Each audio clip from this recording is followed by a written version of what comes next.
So welcome to our monthly meeting, as I said.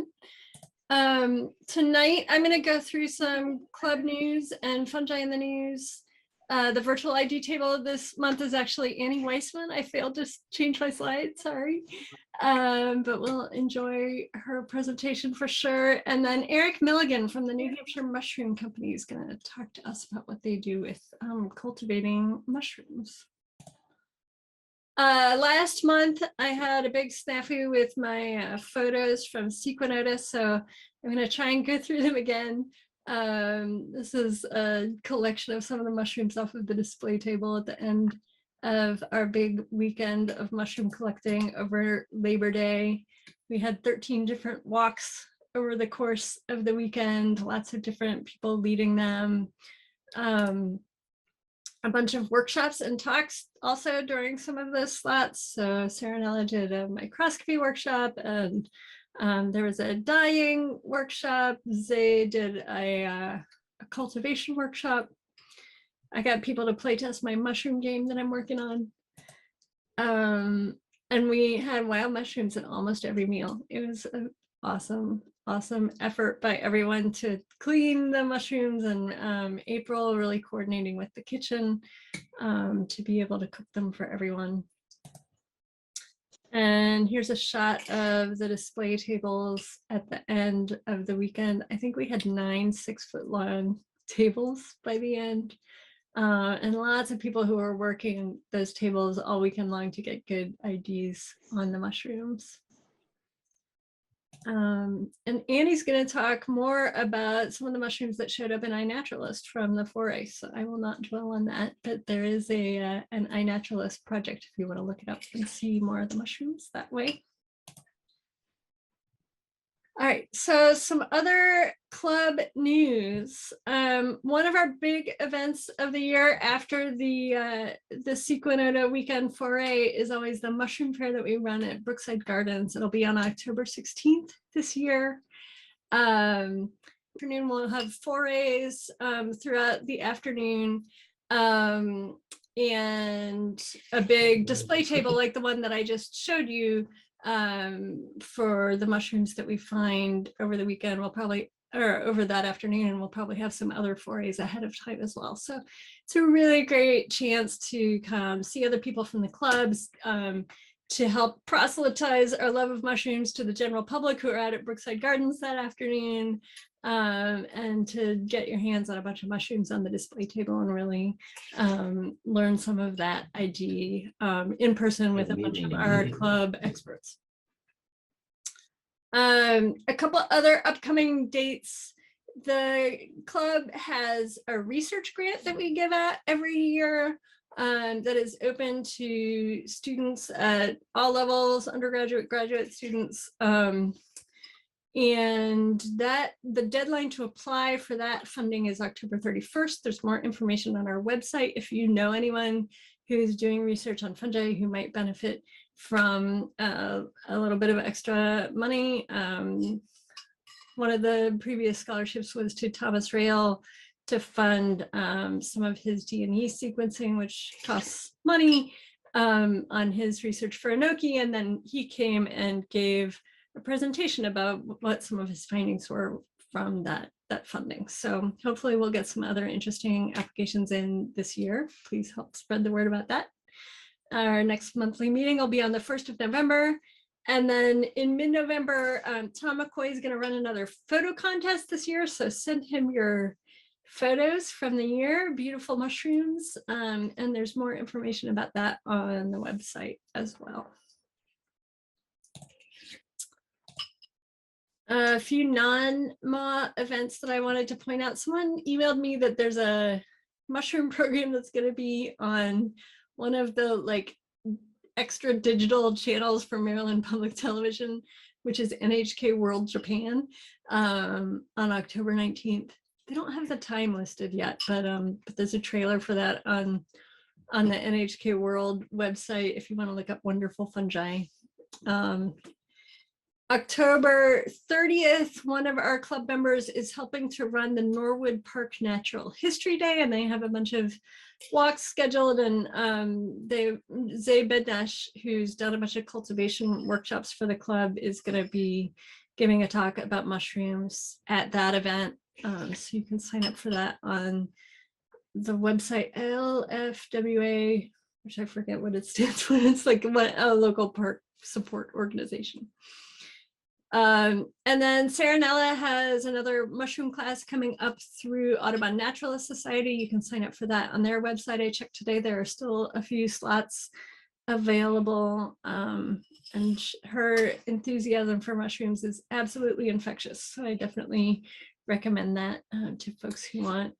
I think it's sort of aimed at relative beginners, which I know there are plenty of in our club. Another piece of club news, we have board nominations that we are, I think, obligated to report to you all this month, and folks are welcome to make additional nominations or suggestions or comments. And then we vote in late November, early December on this slate of candidates for the board for next year. So the nominating committee was April Thompson, Agnes Demiansky, and Martin Livesey, with some help from me. And our proposed board for 2023 is listed here on the screen. So a lot of these folks are the same from this year to next. So myself as president again, Matt as treasurer, Mitch on forays, Tom Moore on membership, April on culinary,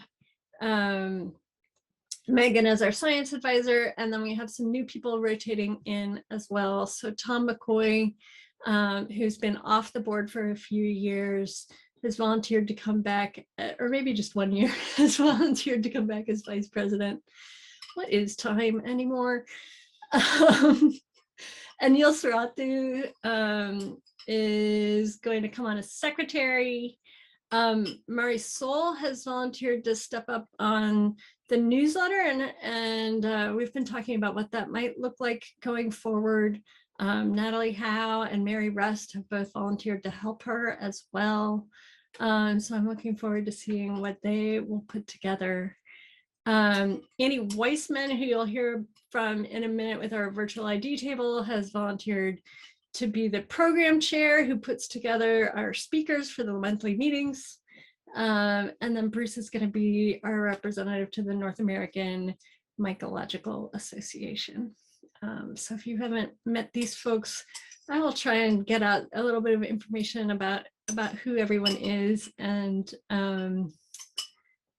so you can have a sense of who your board is for this group. But if you can think of someone else that we ought to know about that you think would be excellent for helping to run the club, or if you want to help sort of be a support person for one of these categories of what the club does, we would love to hear from you. So email us at nominations@mawdc.org. We're definitely going to be thinking about how we can make some of these things sort of more committee based, like I was talking about with the newsletter, where sort of Marisol is going to be the person on the board, but she's got people who want to help her do that. And I'd love to see us do that for forays and maybe some other things as well. All right, enough on club business. Well, one other piece of club business, but a little bit more fun. We have been trying to up our social media game a little bit as part of sort of improving our communications and giving people another place to sort of connect with each other. So I think I've mentioned a few times in monthly meetings that we have set up a group on Facebook instead of our sort of top-down page on the MAWDC group. You can just freely post what you have to show people, or pictures you've taken, articles you think are interesting, whatever. And we have set up Twitter and Instagram accounts. They are very new, but we have a set of volunteers who are hopefully going to be posting stuff. So if you hang out on Twitter or Instagram, go find us there and help make those actually vibrant places for the club to be. And we'll sort of assess in a little while whether things seem to be working. If you have ideas about how to make them work well, please let me know. Bruce Boyer sent along this little piece of news. So I mentioned the North American Mycological Association, they just had their annual foray, which hopefully Bruce or Connie Durnan, who were both there this weekend, will talk about a little bit, but they had a big NAMA art contest, and April Thompson from our club had submitted some art to different categories, and there was sort of this theme of state mushrooms.